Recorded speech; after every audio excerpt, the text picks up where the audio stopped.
میں د پردی خایس خوراک شي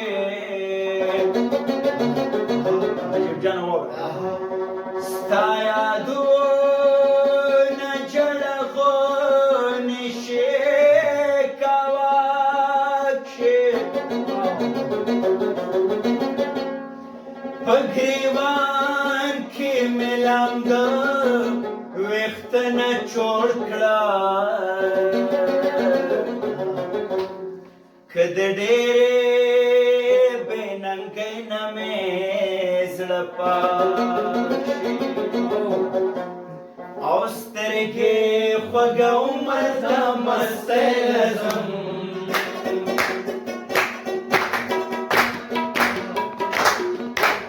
کله کله وسم دلدارې لزم کله کله وسم دلدارې لزم سترګې خوږه عمر ته مستی لزم کله کله وسم دلدارې لزم کله کله وسم دلدارې لزم او او او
Allah